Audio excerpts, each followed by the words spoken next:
आपण बघतो आहे की आखाती देशातील युद्धामुळे जी आहे LPG गॅस सिलेंडरचा तुटवडा जो आहे तो भासू लागला आहे।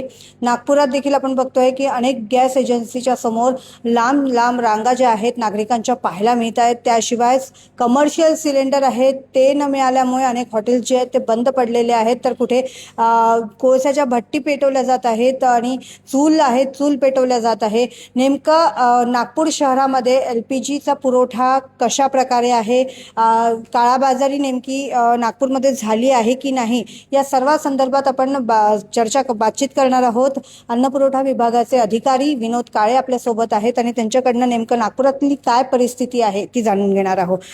काय सांगाल सर? आपण बघतोय की नागपूरमध्ये जर आपण सकाळी कुठल्या गॅस एजन्सीच्या समोर गेलो तर लांब लांब रांगा आपल्याला पाहायला मिळतात नागरिकांच्या। सिलेंडर मिळत नाही आहे, कुणाचं म्हणणं असं की ऑनलाईन नंबरच लागत नाही आहे। नेमकं काय आता परिस्थिती काय आहे? बघा, ज्या लोकांचे ऑनलाईन नंबर लावलेले आहेत, ज्यांचा OTP जनरेट झालेला आहे, त्यांना निश्चितच सिलेंडरची पूर्तता झालेली आहे। आणि ज्यांच्याकडे डबल सिलेंडर असेल त्यांचा OTP हा 30 दिवसानंतर जनरेट होतो आणि पहिला एक सिंगल जर असेल कोणाकडे तर त्याचा 25 दिवसांनी होतो।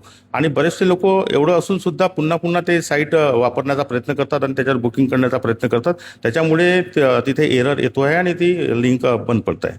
आम्ही कंपनीशी संपर्क केला असता त्यांच्या रिजनल मॅनेजरने आम्हाला अशी माहिती दिलेली आहे आणि लगेच मग नंतर संध्याकाळपर्यंत त्या लिंक सुरू पण झाल्या।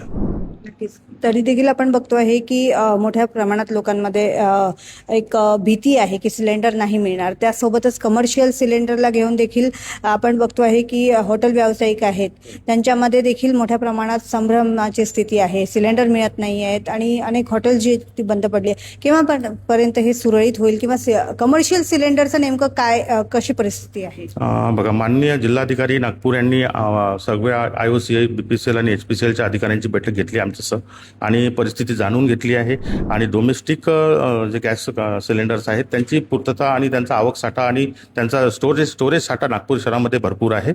3 दिवसाचा स्टोरेज साठा असतो आणि त्याच्यानंतर आवक ही चालूच राहते, त्याच्यामुळे शॉर्टेज डोमेस्टिकचा आहे नाही।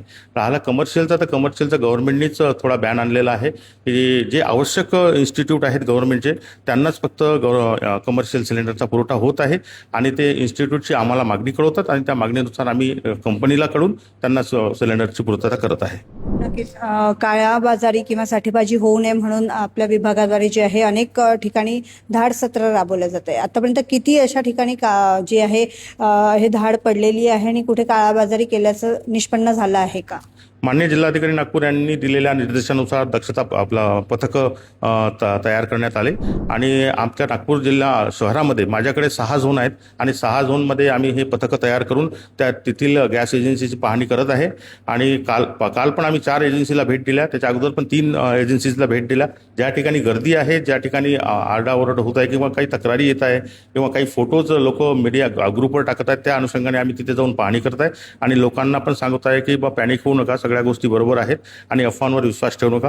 त्याच्यामुळे मान्य जिल्हाधिकाऱ्यांचं सुद्धा या सगळ्या गोष्टीवर लक्ष आहे, त्या अनुषंगाने कुठलाही शॉर्टेज नाही आहे। काळाबाजारी झाली आहे का? कुठे कारवाई करण्यात आली आहे का? नाही, काळाबाजारी अद्यापपर्यंत निर्देशांच आमच्या आलेली नाही। आली तर आमची आहे लक्ष त्यावर पण सुद्धा की कोणी काळाबाजारी करत आहे का आणि सिलेंडरचे रेट जे आहेत शासनाने ठरवून दिलेले त्याच्यापेक्षा कोणी जास्त घेत आहे का। तसं घेत असल्यास आम्ही नागरिकांना सुद्धा आव्हान केलेलं आहे की त्यांनी आम्हाला आमच्या कार्यालयाला दूरध्वनीवर संपर्क करावा, आपलं नाव, गाव आणि त्या गॅस एजन्सीकडचं नाव सांगावं, आम्ही नक्कीच त्यांच्यावर तुरंत कारवाई करू। तर एकूणच नेमकी नागपूरमध्ये LPG गॅस सिलेंडरला घेऊन नेमकी काय परिस्थिती आहे आणि ज्याप्रमाणे लोक पॅनिक होत आहेत ते होऊ नये असं आवाहन देखील अन्न पुरवठा विभागाद्वारे आता करण्यात आलेलं आहे आणि लवकरच जो आहे पुरवठा जो आहे तो सुरळीत होईल असं देखील आता सांगण्यात आलं आहे। क्षितिजा देशमुख, लोकमत, नागपूर।